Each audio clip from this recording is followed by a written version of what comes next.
What's up, bestie? You're listening to the Coffee with Your Besties podcast. We are your host, Alexis. And I'm Nicole. Welcome to the show, friend. We drop new episodes every Tuesday sharing our advice, experiences, and what it's like to be a solo entrepreneur. Are you looking for your new besties who just get it? Well, here we are. We are ready to share so many fun things with you and bring on exciting guests along the way.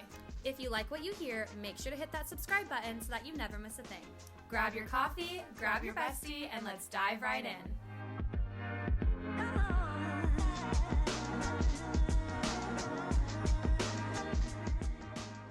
Okay. What is up, besties? Welcome back to the podcast. Cheers. Cheers, friends. Okay, so today we are talking about all about pricing. Mm-hmm. It's going to get serious, you guys. You know, pricing is so important. And obviously, like, we're going to be talking to the photographer that kind of has their business a little bit more established, knows how to work a camera, all of that. Yeah. I think like once you hit a point where you've done enough free work or like pretty much free work where you feel like, okay, I have a good enough portfolio built up and I'm ready to start charging. I also think a lot of the first part of this can really be for any photographer who's still like struggling with figuring out pricing. And I also want to preface all of this by saying that, like, just because this is the way Nicole and I do things does not mean it's the only way to price yourself. Obviously, you have to figure out what works best for you. But I just think, like, this is what I've done and applied, and it worked. So, yeah. It does work. Okay, so, like, just kind of starting out, like, in my own opinion, I think that your gear, like, what you shoot on has so little to do with what you price yourself at. I think it comes down to so much more than that. I think a lot of photographers think that just because they have the most, like, the newest camera and the newest lens, like, they can charge thousands of dollars. And it's like, but if you don't know how to use your camera to its fullest capabilities, then you're not really, there's no value. You're just like pushing a button, right? Like you're just doing what anybody can do on any old camera. Now, I will say, obviously, there's going to be a huge like leap in quality of your image if you have like an older camera versus a newer camera. But I've seen people use older, like I wouldn't know that they shot on like a 5D Mark IV still, and their work is phenomenal. Not that there's nothing wrong, like there's nothing wrong with that camera. It's a great camera, but there's just been so many newer cameras that came out. And so it just goes to show you that, like, as long as you know what you're doing behind the camera, then you can create a beautiful image. So I just want to like preface that by saying, like, it doesn't, if you don't have the newest gear, like all of this stuff is still going to apply to you. Because it just doesn't come down to all of that. Okay, so I want to dive into some math because I feel like that's where you have to start when it comes to pricing yourself. You have to know what is your dollar per hour, like what are your minimums? And the way you can figure all of that stuff out is kind of like with a really simplistic formula. So first you're going to start by writing down all of your hard costs. What are the things that you have to pay for every month or every year that like never or rarely change pricing? So these are subscription-based things that you have to have in order to run your business successfully. Just for example, these are things like Honeybook, Lightroom, PicTime, any other like industry-based things that you have to have and have to pay for in order to make sure your client experience is where you want it to be. Like business insurance, like literally things like that. It's a constant fee. Yeah, it doesn't ever go away and you have to pay for it.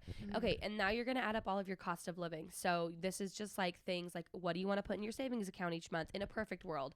Like we're dreaming big here. We're not looking at things like, I only have $200. Like look at it like you have $200,000. Like if you had your dream life, what would go into your savings account? How much money are you paying for rent? What are you paying for gas, power, etc.? Like, like put down, literally physically write this stuff down. This is the only way you're going to figure out your dollar per hour. Once you have all of your cost of living, I want you to take all of that and like total those numbers up. And then I also want you to factor in anything that like is maybe a random cost, like upgrading your gear, or if you want, like maybe you just upgraded gear and let's say your camera body is $4,000. If you want to take that and divide it over the next year and like pay it off that way, essentially, if you put it on a credit card or whatever, figure out any other random costs that are associated with doing business. I wrote some examples down. This can be like rental, like if you rent gear often. If you're like a film photographer, this would be film because it's always kind of varying in price. So just any other numbers that go into running your business. Once you have all of those figures, now we have to figure out how many hours go into each service that you offer. So your engagement sessions, if you're a family photographer, if you offer like a 30-minute session, an hour session, and 2 hours, it's not just shooting time. It's shooting time, it's editing time, it's emailing your clients, it's marketing for your clients. It's Driving posting, it's there. driving. Yeah. There's so much that goes into what goes into a session. So you have to figure out how many hours realistically go into each session.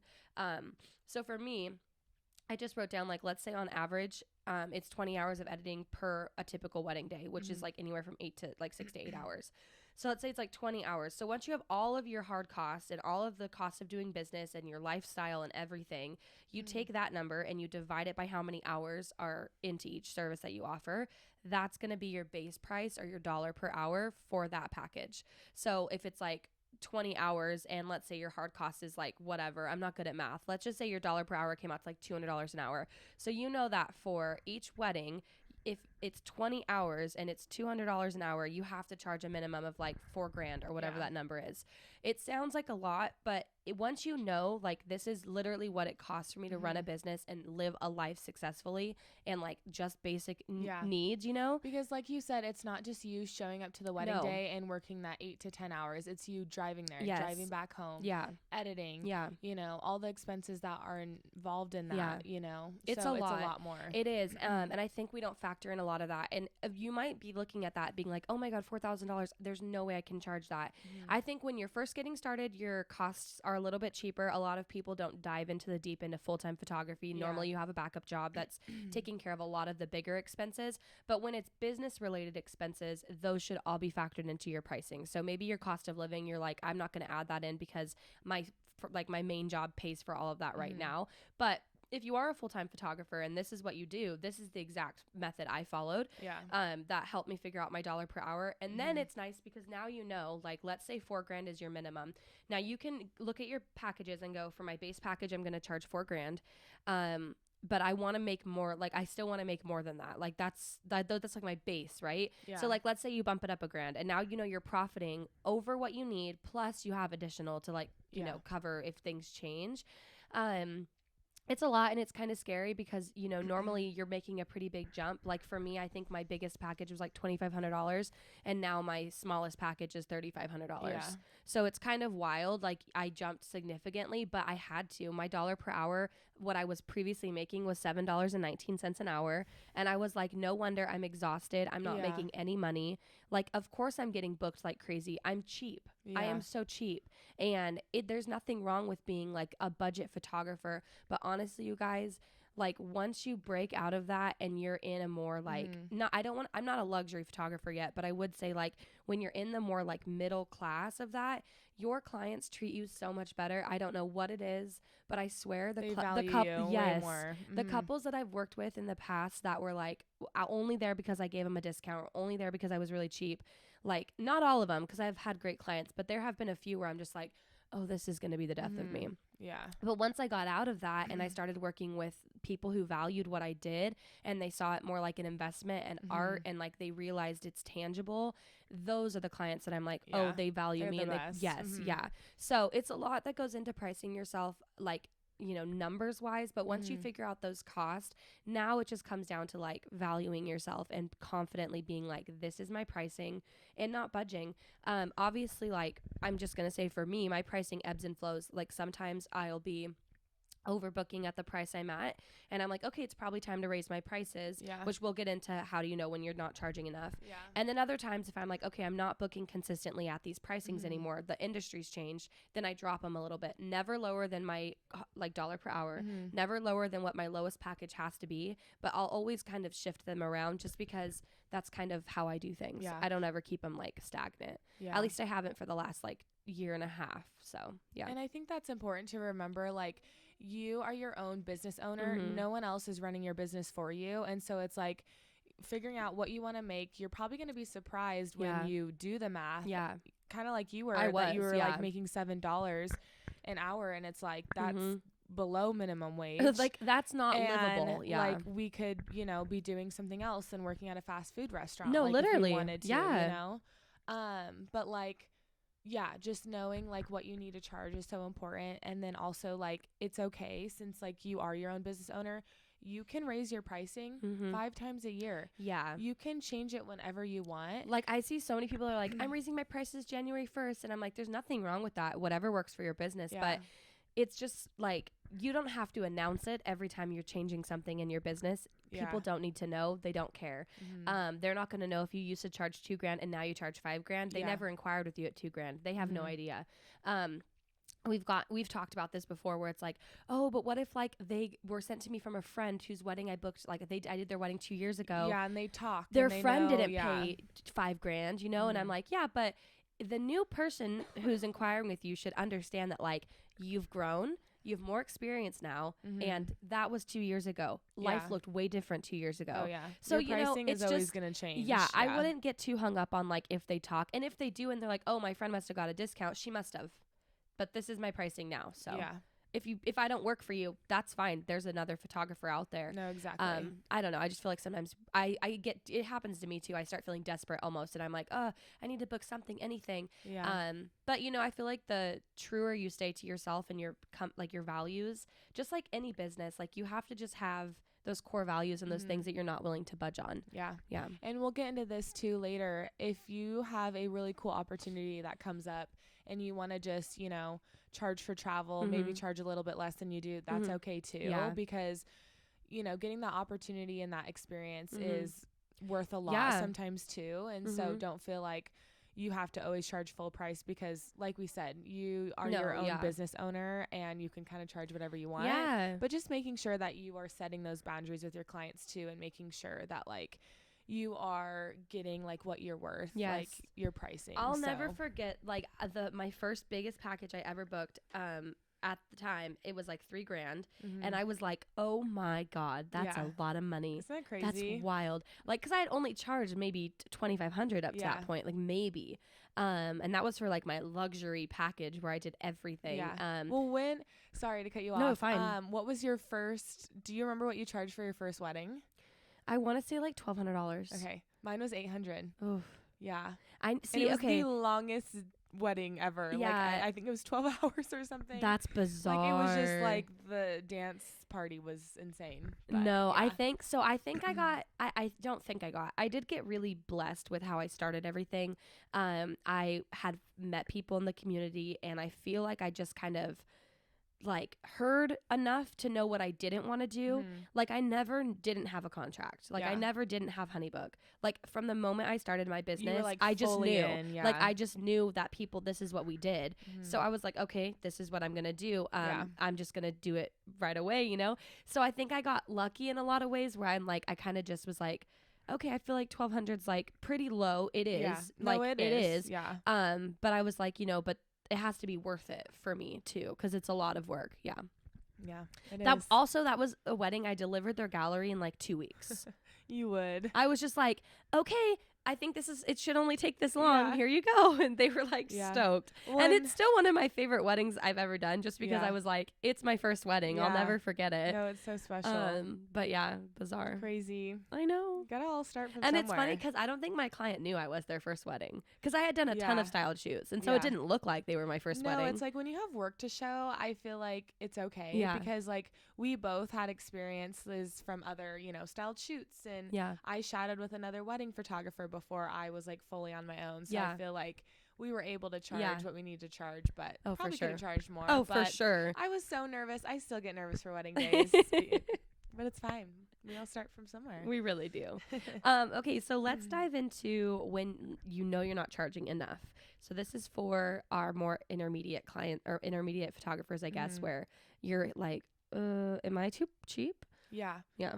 And it's kind of like digging into like what you said and doing all that math and like, because that'll answer your question right away. It will answer your question. If you're like, if you look at what it costs to run your business based off of what you are currently charging and you do the math and you're like, oh my God, I'm making $30 an hour. If you look at that and you're like, oh my God, I'm making $30 an hour and you're stoked about it, sweet. That's perfect. If you're like, oh my God, I'm making $30 an hour, like I could get a job elsewhere. Let's say you went to college. I didn't. Let's say you have a freaking bachelor's degree in something and you know you could be making more money. at the end of the day, this is not a hobby. This is your business. Full-time job. Like, you deserve to have livable income and wages that reflect that. You should be able to have health insurance and get the things that you want without it feeling like this huge daunting task. Like, this is your business. You should make money. Yeah. And if you're asking yourself or maybe thinking that you need to charge more, then you probably do. Yeah. That's just your sign. And maybe it's not permanent all the time. Maybe it's just for a season that you're really booked up and you're like, hey, I need to charge more because it's like I'm getting really booked up. That's okay. Maybe in your slower season, I feel like our slower season in Idaho is in the winter. So sometimes I will charge a little bit less for my winter sessions. It just kind of depends where you're at. Yeah. But when you have years of experience to offer and so much value to offer your clients, I feel like you can just definitely charge more because you know, you've been doing it for years and you have so much experience and like value to give them. So I think it's important. I think you just have to look at it like, if you don't value yourself and your work, your clients are never going to value you or your work. And so if you're not happy with things, it's kind of like, so Nicole and I did this unrealistic workshop with Jai Long and like a bunch of different speakers. Yeah. And Kara Mia was one of the speakers, and I just got so inspired by her talk because she said, you know, it's kind of like this always act of metamorphosis where you're like constantly changing and growing. And she's like, so if you are at a place where you hate your work, that's a good place to be at, because that means like you're growing and things are changing. Like, it shouldn't always feel stagnant. Like, yes, you should at some points love your work. You shouldn't always hate it. But when you get to that place where you're like, oh, you know, it's not working, like that's a good place to be at. Be inspired by like that rough patch, because that's when you push through. That's when you persevere. Yeah. Like, that's where the growth about happens. being uncomfortable and just like knowing, okay, something needs to change in your business. Yeah. So like, as scary as it is to raise your pricing, it's necessary because like Nicole said, when you have years of experience and you know you're providing value to your clients and you know you go above and beyond, and your previous clients can attest to that, like, it's okay to be like, yeah, this isn't working. I have to raise my pricing. Yeah. So some signs to know, like, hey, is it time? If you are booking out like excessively, like you're like turning away people like almost every other or every third inquiry, you're like, oh, I'm booked. It's probably a sign that you're too cheap. I say that as nice as I can. It's probably a sign that like it's time to raise your pricing. I just think that once you hit a place where you're like constantly booking out, like, I mean excessively, like you're constantly turning people away because you're already booked. It's because you're probably at a pricing where they're like, oh, it's competitive, if that makes sense. So if you want to stay there and live there, you can. I think it makes your life a lot easier when you're working less and making the same amount, if not more. Yeah. So you just have to kind of do the math and figure that out for yourself. Yeah. And of course, like, we've all had times of being burnt out and all of that, and that's okay.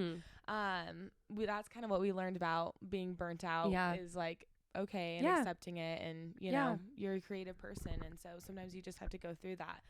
But if you're, you know, married, maybe raising your family, it's like like the time that you're spending away from your family, you want it to be worth it, and you want to be getting paid what you're worth, and like, you know, it's not worth it if you're missing out on like family things or, you know, with your friends, you know, you don't want to be missing out that stuff just for a really low price session, you know, especially when we get into like travel stuff. Like, it's wonderful to see new places and it's so magical and all the things, but you are missing out on things that are happening back home. A lot of time my husband doesn't get to come with me, and I'm like, is the price that I'm charging and making value not being home and having those memories and having that time?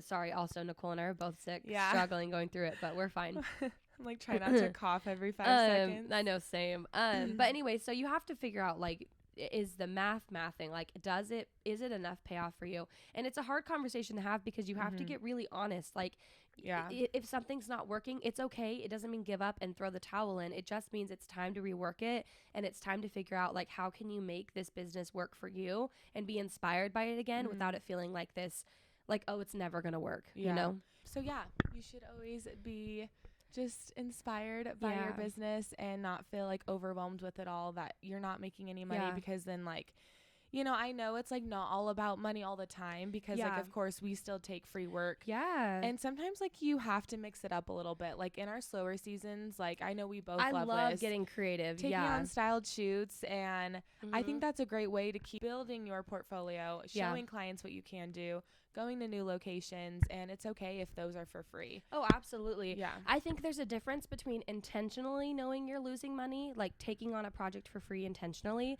and then booking people thinking you're making money and you're not making money. Yeah. There's a huge difference there. And so it just comes down to like I just think no one teaches us really how to like do the math when it comes to running a business. And maybe all of what we've said is super like a duh moment for you and you're like, duh, everyone does that. Like, no, they don't. I didn't. Well, and like I know I only went, you know, for a year in college, obviously was going for something else, but like in high school, like they're not teaching you how to run a business at all. They're not teaching you about taxes. And so the things I learned with math or anything, do I apply it at all? No. Yeah. Do some people do? Maybe. Yeah. But I'm just like, we weren't really taught about that. Yeah. And like, and maybe if you did like a photography class in high school or something like that, they'll teach you about that. But I think it's kind of like, what's been so helpful is like, you know, learning from other photographers and just like, learning all about this stuff, because it's like, you know, you start from at the bottom and you're like, how do I run this business? Like, you know, and so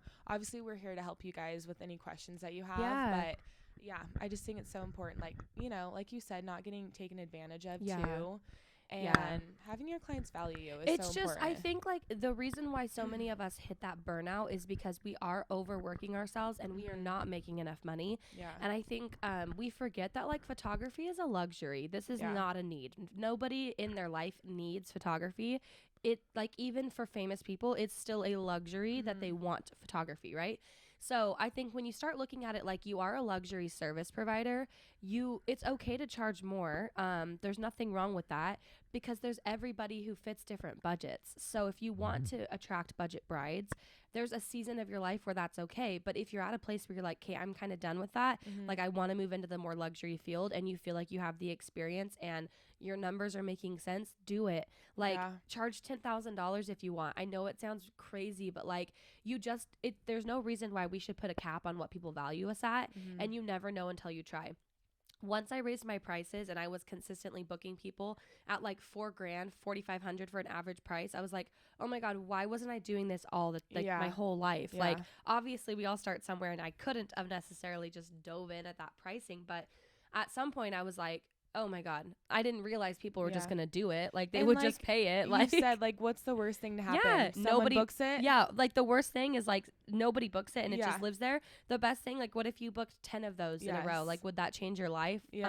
I think it's crazy. I think we equivalent like we forget how much money makes our world go round, but it really does. And it's not that money buys happiness, but like if you're struggling to make ends meet, you're probably not the happiest person on the earth versus like if you know you're being able to take care of all of your bills and you have a savings and like you're providing the life that you want, that dream of living, it's not unobtainable. You just have to get serious and be like, okay, you know, will you lose out on potential clients who think they're going to be getting that old pricing? Sure, that's going to happen. But I promise you, once you state your starting prices on a website, on Instagram, wherever, people are going to know like, okay, I have to at least be able to spend $3,000 to work with them. So if they're inquiring with you, they already know that they're going to have to invest that much. It's now your job to communicate why are they paying you that much versus paying somebody else $1,000. What value can you give to them? Yes. And if they don't see it, then great. You might they're just not your people.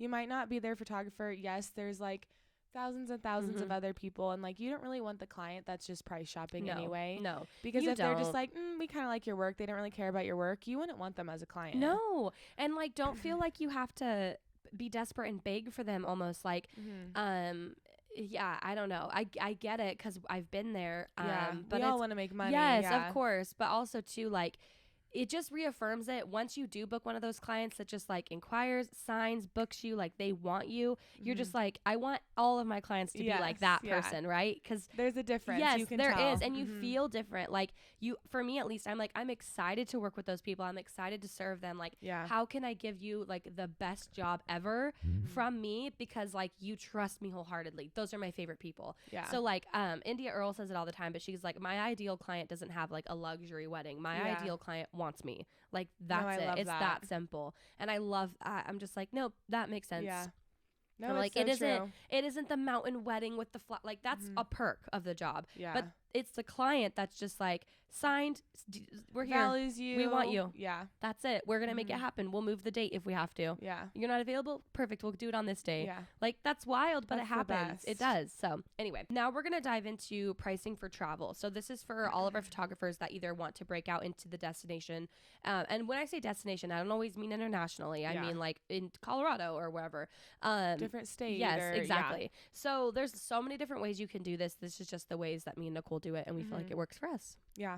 So basically, if you're just wanting the opportunity, maybe you've never traveled outside of your state, your city for anything. Yeah. Maybe you're like, this is a really cool opportunity. I want to take it. I kind of only want to pay or charge for travel. Then totally do that if you want to. We've done it before, and that's totally okay. I feel like as long as nothing's really coming out of your pocket, then that's great, because you're getting the opportunity, the experience. You're still, giving that same value to your clients, but maybe you're just not charging $10K, Yeah, no. So, And I think like something for me in my head is like something's always going to give when you are willing to like not charge 100% full price, meaning like session price and travel price. But it's like if it's worth it to you, that's all that matters. yeah. Cause like there's definitely been times where I've taken on travel projects and I've paid for all my travel and they just paid for my session. But I was like, it's worth it for me because I want to go to those places and I want to photograph there. So it, it makes sense. So it just, you kind of have to figure out what you're willing to take on at a discounted rate and then what you're not willing to take on a discounted rate. Like for me, like Utah now is one of those places that I'm just like, nah, like I don't want to do it for free. If you don't want to pay for my full travel and my session, like that's okay. Yeah. Just because I've been there enough now. But there's other places like the Oregon coast where I'm like, yeah, I'd be willing to like work that out, make it make sense. So you just have to do what works for you. What's best for your business. And that's true.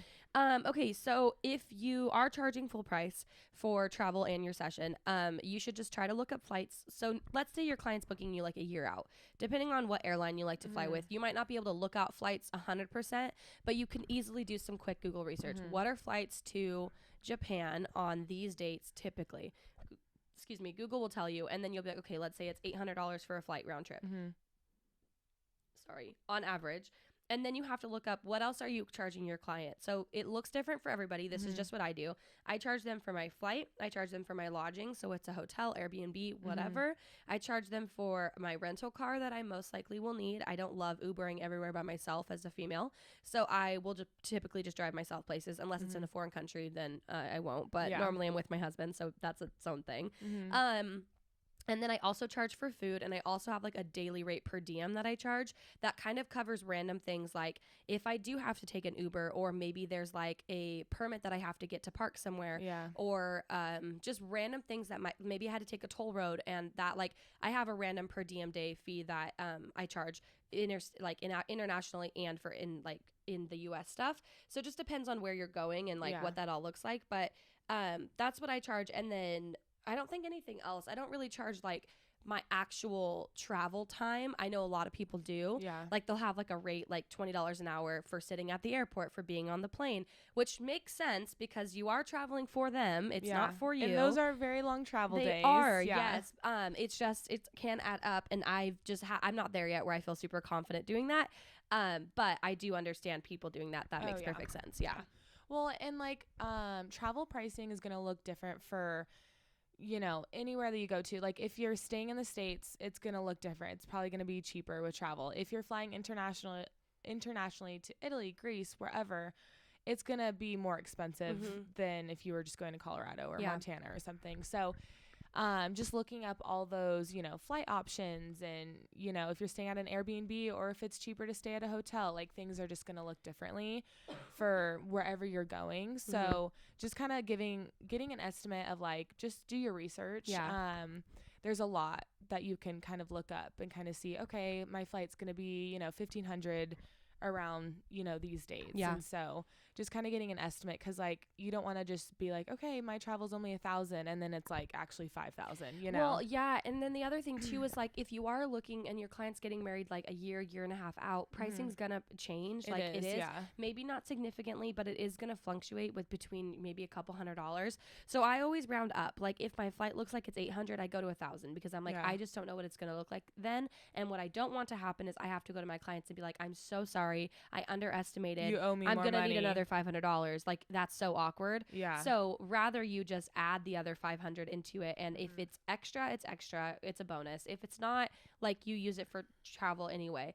I just think, a lot of times we try to low ball it, because we don't want to feel like, okay, your wedding package is $3,000 and then my travel is $3,000, so you're paying $6,000. But the way we do it is my clients like don't know what goes to travel and what goes to the session price, or like the wedding price. Because when I get an inquiry for, let's say, Colorado, I will just look up all that beforehand. Like I see the inquiry come through. I go, okay, how much does it take to get to Boulder, Colorado? Blah, blah, blah. Okay, I do the math. And then I just change my pricing on my pricing guide before I email it to them. So they just see a final total price of $5,000. They don't see $3,000 and then they're like, oh my God, you're charging me $2,000 for travel? That's way too much money. Like, where are you staying at? Like, they don't have a freaking clue. Yeah. So I do it that way, and I do that for every single time I get an inquiry for a travel wedding. I just find it's easier, and then the client is like, there's no hidden fees. It's not like this plus whatever. Yeah. And then like if you charge tax or whatever, like include all of that right away so that they know what the final price is going to be. Yeah, they know what they're signing for. Because we've all been there where you go to check out on a website and then it's like $18 for shipping, and you're like, what? Like, come on. Like, you didn't tell me that. Yeah, and so it's like, rather them not be surprised by anything and just have the final price in their hand, whether it's $10,000 or $20,000, it doesn't matter. Like, tell them. Yeah. And then, that's kind of how I do things. And then I just do, like, I literally look up every single time I get an inquiry somewhere new. I research pricing, because some flights I can guess. Like California, I'm pretty good at guessing how much it's going to cost me to get places, because I've been there so much now. Yeah. But other places like Montana's a good one, or anything on like the East Coast, I'm like, I have no idea. So and I just have to look it up. It's usually more expensive. Yeah. Like if you're flying across the United States, it's going to Yeah. be more, or to Hawaii, or, obviously since we're on the West Coast side, it's sometimes more expensive for us to fly to, Italy than it is like Florida people or something, just because the, hours and we live in a city where we don't have an international I think airport. Florida is further away from Italy than us. I don't think so. No? Because their tickets are way cheaper. Okay. I'm pretty sure. No, you might be right. But who knows? But that would make sense, because I'm flying all the way to JFK. Yeah. So duh. Okay. Sorry. No, I know. It's hard because it's like when you I look was like, on a wait, map, isn't it that way by California? But I'm the like, world no. is the world isn't flat. I am a natural blonde. No, I mean, it depends where. No, like, I get it. No, yeah. where you're But you're going. absolutely right. Yeah. Florida people, definitely it's cheaper than from someone in Boise. Yeah. Well, and we don't have an international airport. Exactly. Yeah. So it's just more for us. Yeah. But it's cheaper for us to go to Hawaii than it is, that Florida makes sense. people. Yes. So. Okay. Anywho. I'm just a blonde girl. I wasn't good at geography, so. I wasn't good at math. I'm not the best at geography, but I like it way more than math. So Fair enough. anyway. Okay, sorry. But yeah, so what I do is just kind of create a custom package for that client. Like I said, like each destination wedding is going to look differently than the other. And depending on what they want to all include, some people want you to be there for the rehearsal dinner the night before. Maybe they want to do a fun like adventure session.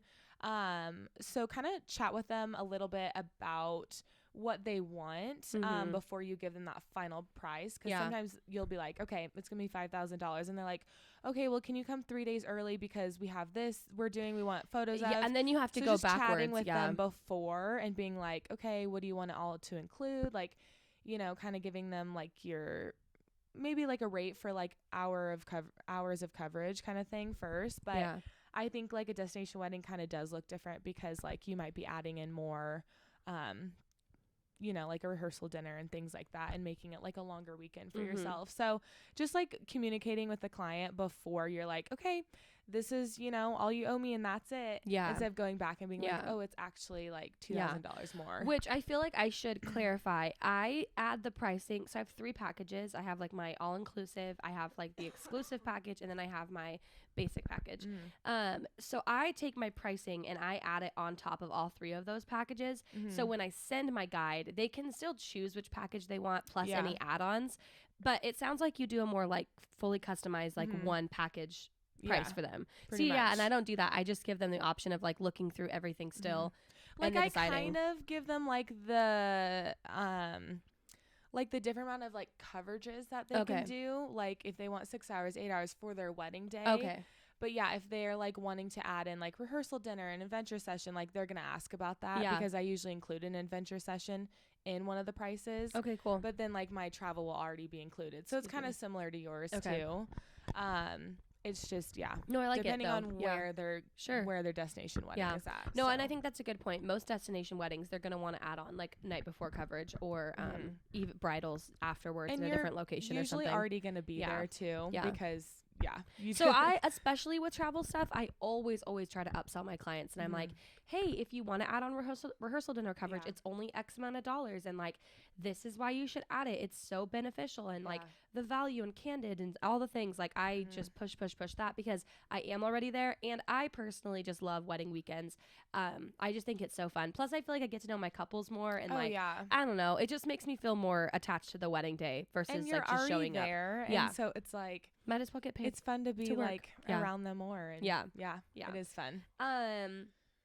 Okay, and then some people, I just want to mention, they will have like 2 already separate packages for stateside weddings and for international weddings. Like they've already done pretty much the math to see like how much does it cost to get pretty much anywhere in the US, and they just like round everything up and then they just work off that number. So if it's easier for you, instead of like going through each inquiry and customizing the pricing, if you just set like you gave yourself an extra $1,000 of wiggle room, you can totally do that and set it all up ahead of time and then just send out a guide that's like, this is my stateside weddings. So anywhere in the US, this is what it costs to get married, and then this is anywhere internationally, this is what it costs to get married. It might be easier for you to do that. The numbers are obviously going to be larger because it's going to vary from place to place, but if you're pretty centrally located, I mean, I could see that that's an easy option for you. It probably does cost about the same to get anywhere. It's like for me looking at Washington, Oregon, California, Utah, I'm like, those are all the same. Like Colorado, like those are all the same to get anywhere. It pretty much costs me the same unless I can drive there and I'm willing to road trip 8 hours. Like, otherwise, Well, in our state too, like my pricing looks different for like Boise weddings, McCall weddings than like Coeur d'Alene weddings. Oh, absolutely. Because it's like, basically Coeur d'Alene feels like another state. It literally might as well be from us. Yeah.